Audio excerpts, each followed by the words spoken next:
Let me tell you something that most people are too scared to say out loud. If someone constantly disrespects your boundaries, downplays your achievements, mocks your pain, and makes you question your worth, they don't just dislike you. They want to destroy you.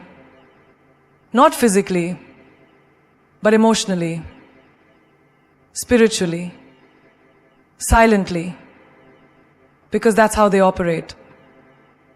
They kill your light slowly while smiling at your face. And if you don't learn how to spot them, you'll love your enemy. You'll fight yourself. And you'll hand over your power without even realizing it. So today, let's break that cycle. Let me show you the 6 behaviors that scream, I want to destroy you. Even when they say, I love you. They make you doubt your reality. Slowly, silently, and with a smile on their face. It starts small.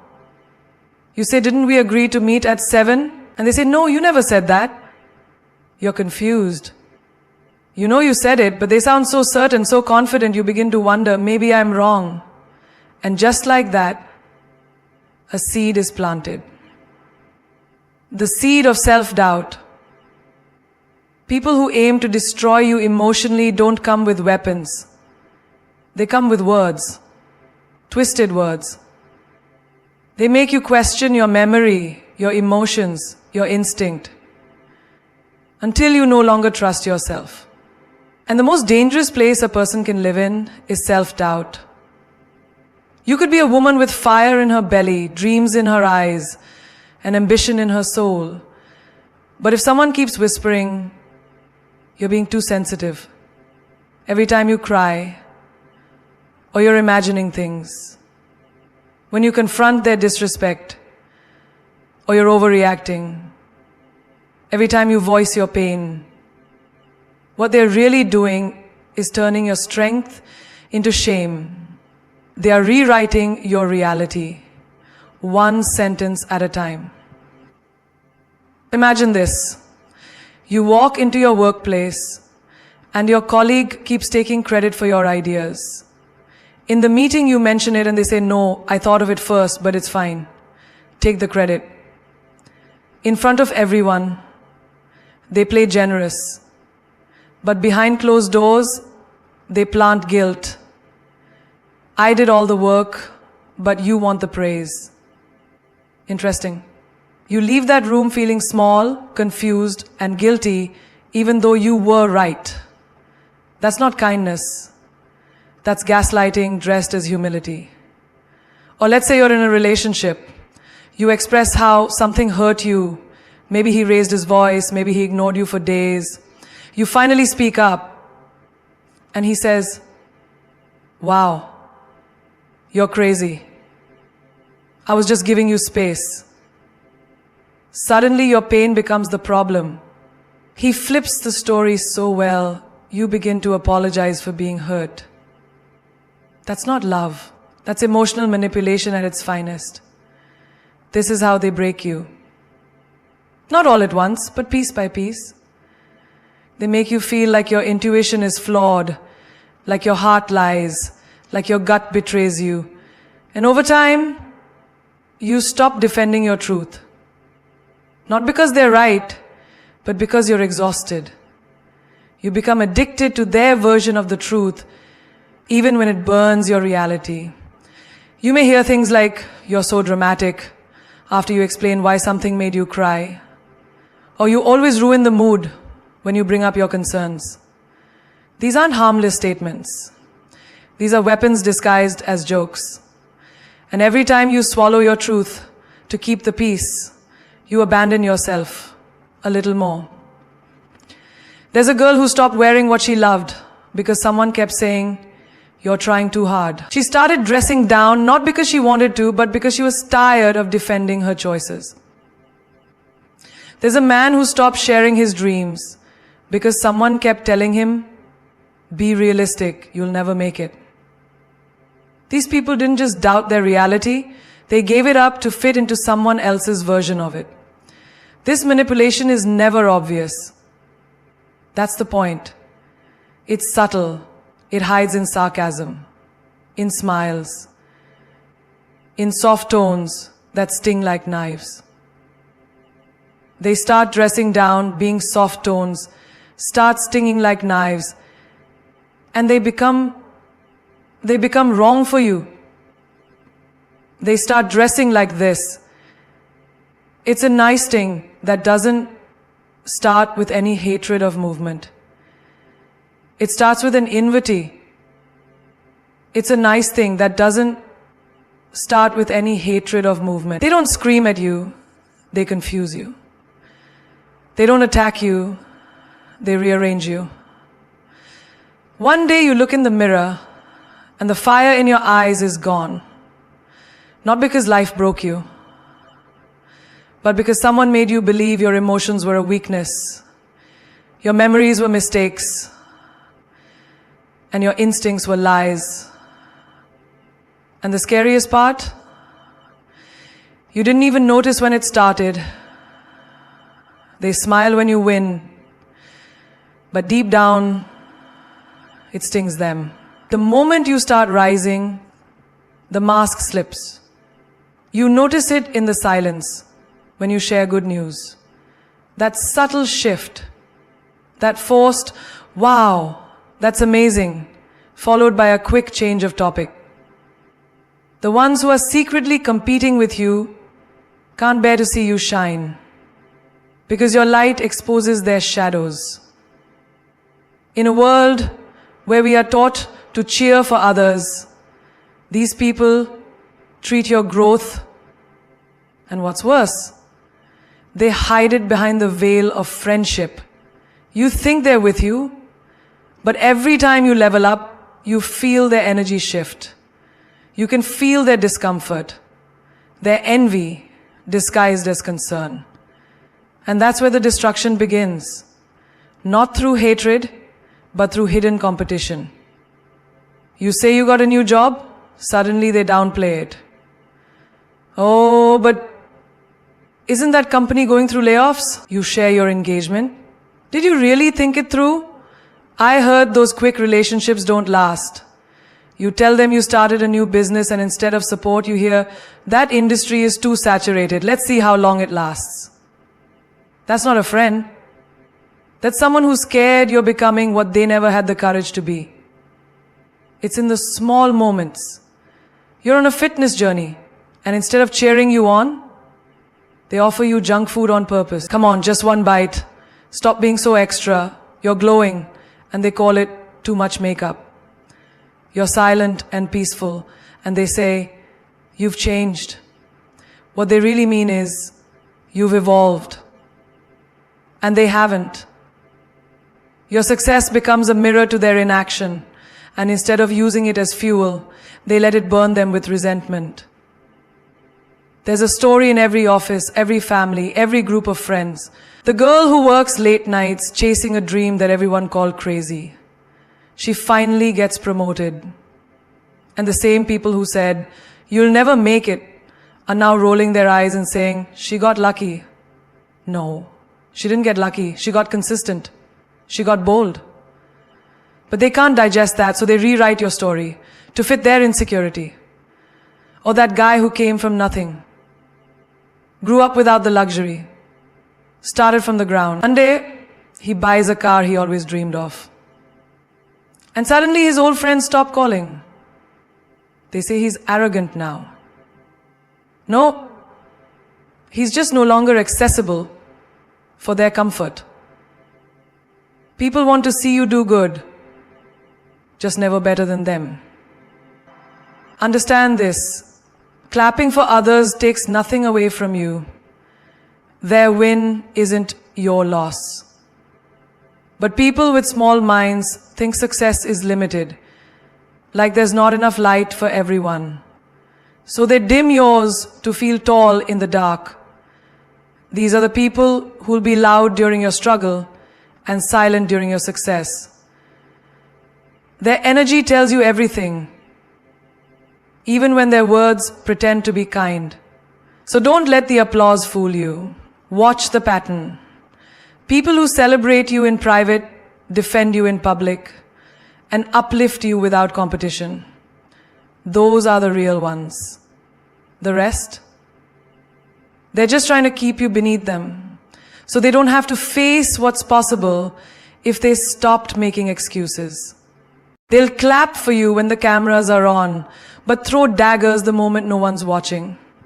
In public, they're your biggest fan. She's so talented, they say. I always knew he'd go far.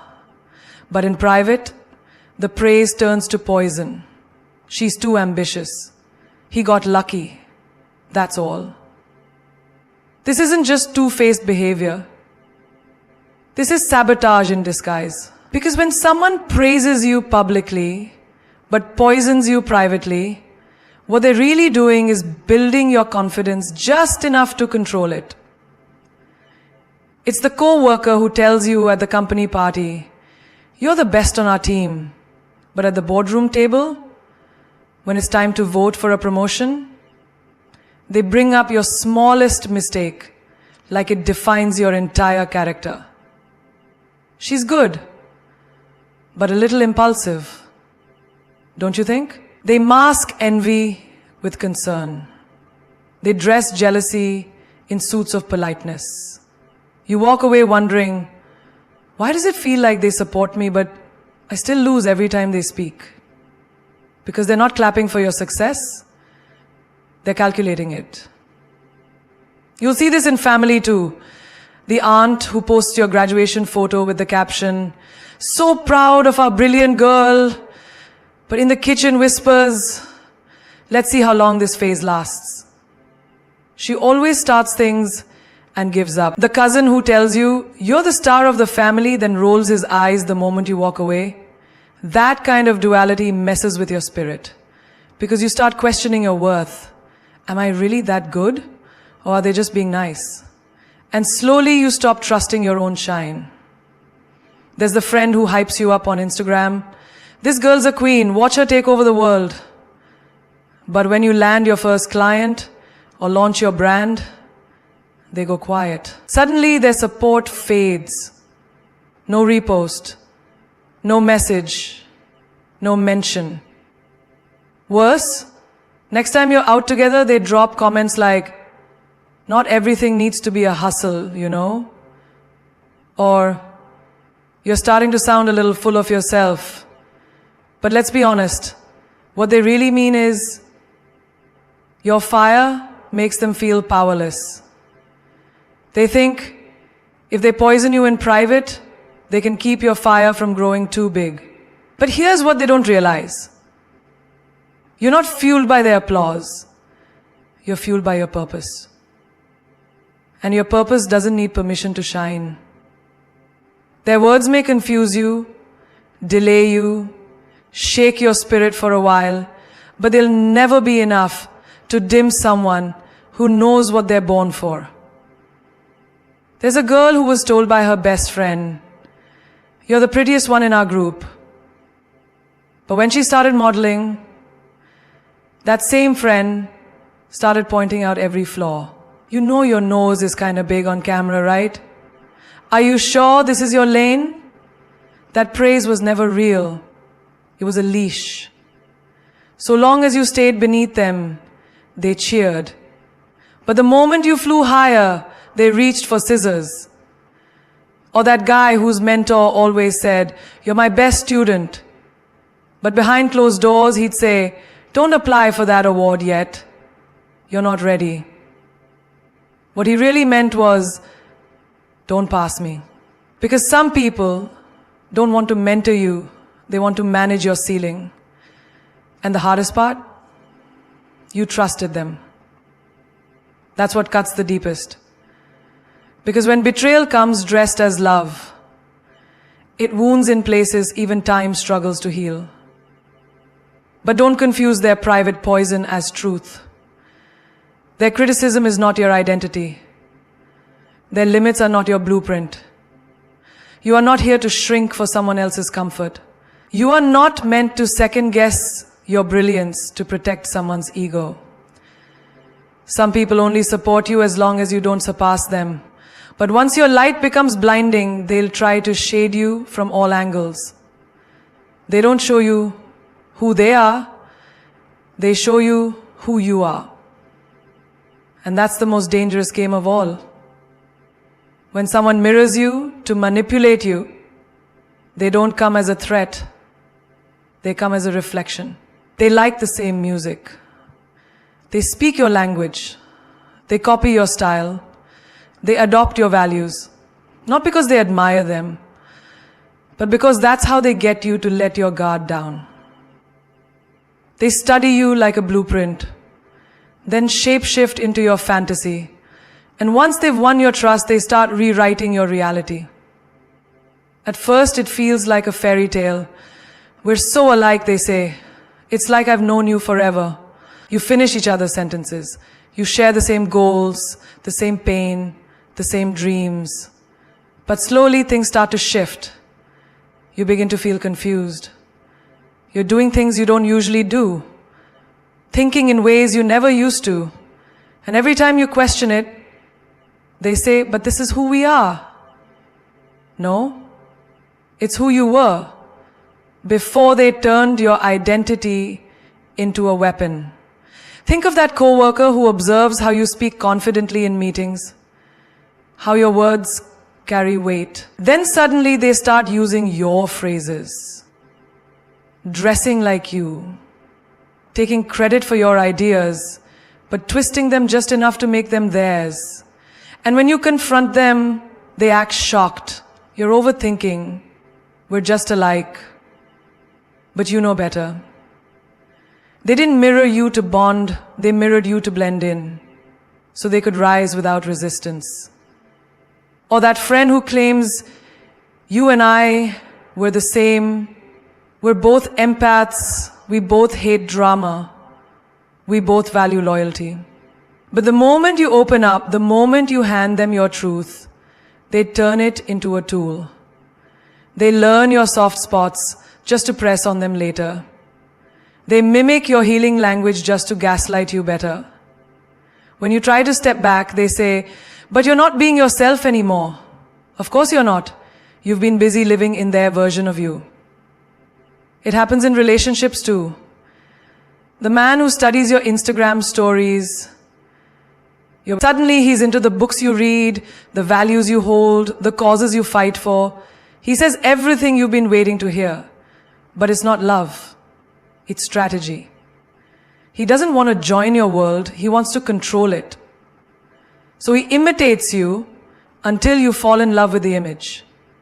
But once you're in, the image starts to fade. And now you're not dating a partner. You're battling a stranger who once wore your reflection like armor. What makes this manipulation so powerful is that it doesn't feel like manipulation at all. It feels like connection. It feels like, finally, someone gets me. That's how they sink in. They don't push, they reflect. They don't argue, they agree. And while you're celebrating how aligned you are, they're calculating how to use your essence as leverage. They're not mirroring to love you. To become so familiar, you'd never see the dagger in their hand until it's already in your back. And the worst part? When they start pulling away, they leave you doubting your own self. Because you don't know where you ended and they began. You're left asking, was that even real? But here's the truth. Real people don't need to imitate you to be close to you. Real connection doesn't come from mimicry. It comes from mutual growth, from respect, from truth. Anyone who has to become you to love you was never really loving you. They were loving your light while plotting how to use it for their shadow. They don't always come to destroy you with insults or bruises. Sometimes they destroy you by disconnecting you from the very things that give you strength. They isolate you from your power sources, your friends, your family, your purpose, your peace. But they do it so subtly, you won't even notice the silence growing louder around you. They don't snatch your crown. They make you question if you ever deserved it. And once they've cut off the electricity to your soul, they start running the generator. And they decide how bright you get to shine. They start with phrases like, they don't really understand you like I do, or you're different now. Maybe that's a good thing. Sounds innocent, right? But behind those words is a silent campaign to isolate you. Like that friend who always throws shade on your other friendships. She only calls you when she needs something. Or, why are you always with them? I thought we were closer than that. What they're really saying is, I want to be the only voice in your head. Because when they're the only voice, they become your truth. And truth, when tampered with, becomes a cage. Imagine you've always had this one mentor. Someone who makes you feel powerful, focused, sharp. You start dating someone who keeps saying, you don't need their advice anymore. You've got me. And little by little you stop calling. You stop seeking that wisdom. And suddenly your clarity starts slipping. Not because your instincts are weak, but because they've disconnected you from the people who keep your vision clear. Manipulators know they can't overpower you while you're plugged into your people. So they slowly, quietly pull the plug. There's a girl who used to light up every room, confident, opinionated, surrounded by a tribe of fierce, strong women. Then she met someone who said, you're too loud. You should just focus on us. Why do you need all that attention? And she mistook that comment for love. So she began dimming her light, skipping her friend dates, cancelling plans. At first it felt like loyalty. But what she didn't realize was, you're never supposed to trade your spark to keep someone else warm. Sometimes it's not even a person. Sometimes it's a toxic job that isolates you from your creative spirit. This is your chance. Don't get distracted with your side hustle. So you stop painting, stop writing, stop dreaming. Because they made you believe that success means sacrifice. But not the kind that builds you, the kind that erases you. And by the time you realize you've stopped creating, you're already a stranger to the person you once were. Even in families it happens. The moment you start healing, start standing up, start saying no, suddenly you're the black sheep. You've changed. You think you're better than us now. They try to guilt you back into silence, back into dysfunction. Because they know if she stays awake, she'll outgrow everything that once kept her small. So they isolate you from your higher self by making you believe growth is betrayal. This is how power works. When you're surrounded by truth tellers, cheerleaders, faith and focus, you become unstoppable. So those who fear your rise will never attack you head on. They'll go after your roots. Because when they isolate you from the people who pour into you, the practices that ground you, the passions that remind you who you are, they don't have to break you. You'll start breaking yourself. You'll start doubting, shrinking, apologizing for taking up space. And that's the trap. A queen without her court, a warrior without her tribe, a soul without its silence becomes easier to tame. They walk into your life with empty hands and expect you to carry their burdens, heal their wounds, fix their chaos, and then still blame you when it rains. These people don't just drain you, they make you feel guilty for being tired, for being a soul. They don't ask how you're doing, but they complain when you don't show up with your usual fire.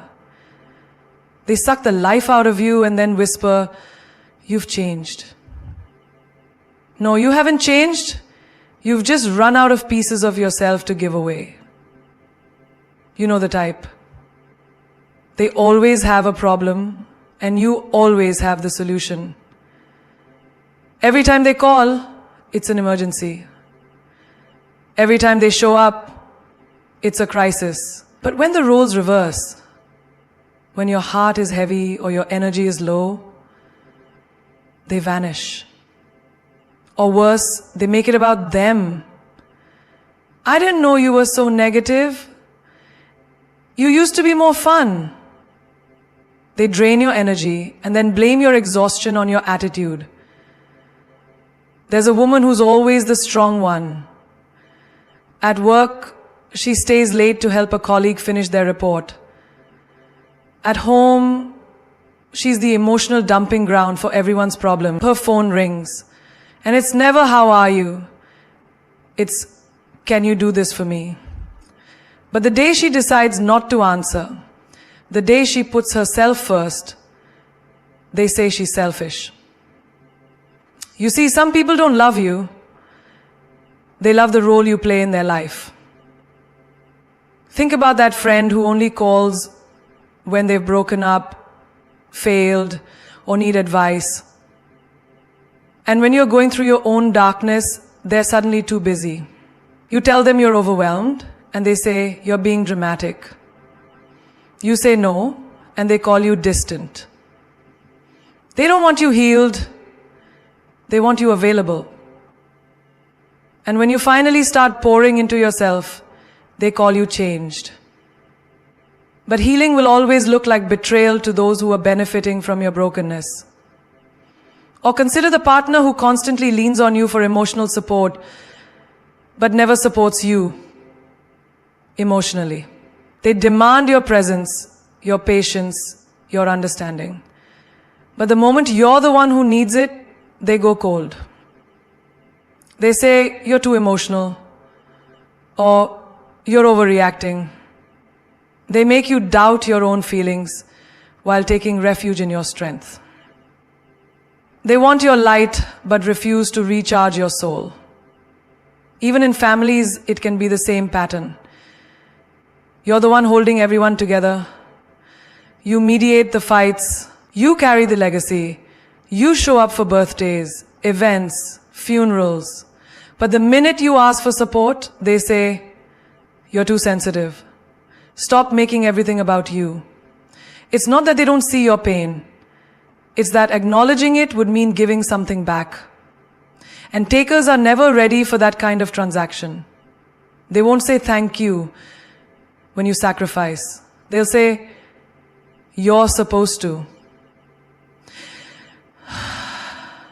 They won't ask why you're quiet. They'll say, "Why are you in a mood?" They will drink from your well and then complain when the water runs dry. And the most dangerous part? They will convince you that it's your fault, that your boundaries are betrayal, that your silence is selfishness, that your burnout is attitude. But remember this, you are not hard to love, they are hard to satisfy. You are not draining because you finally need support. You are not the problem because you've stopped solving everyone else's. You are not weak for being human. You are not selfish for choosing rest. You are simply reclaiming your energy from people who were never grateful for the access they had to you. Sometimes, the ones who blame you the most are the ones who gave the least. And if they call you distant for protecting your peace, let them feel the absence of the energy they once took for granted. You've got to understand, if someone is trying to destroy you, it's because they fear the light inside you. No one goes after the ordinary. They target you because there's something extraordinary about you. Your presence threatens their control. Your truth shakes their lies. Your growth reminds them of everything they're refusing to become. But hear this loud and clear. You were not born to shrink into shadows just to make others comfortable in their darkness. You were born for greatness, not survival. And surviving people who were determined to drain you, manipulate you, isolate you, and blame you, that in itself is a miracle. If they tried to break you and you're still standing, you are already winning. Your scars aren't shameful, they're sacred. They are proof that the fire didn't burn you, it forged you. You're not broken. You're built. Let them say you're too much. Let them say you've changed. Of course you've changed. Growth is the most rebellious act in a world that profits from your self-doubt. You don't owe anyone the version of you that suffered silently. You don't have to keep proving your worth to people who only saw your value when you were bending over backwards. The truth is, some people never loved you. They loved how easy you made their life. And now that you're choosing you, they will call you difficult.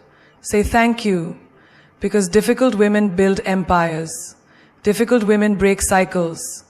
Difficult women don't settle. You don't need validation from the very people who try to bury your voice. Let them talk. Let them walk. But never let them stop you. You're not here to be someone's emotional sponge, their personal punching bag, or their backup plan. You're not responsible for fixing people who refuse to heal themselves. Stop watering dead plants.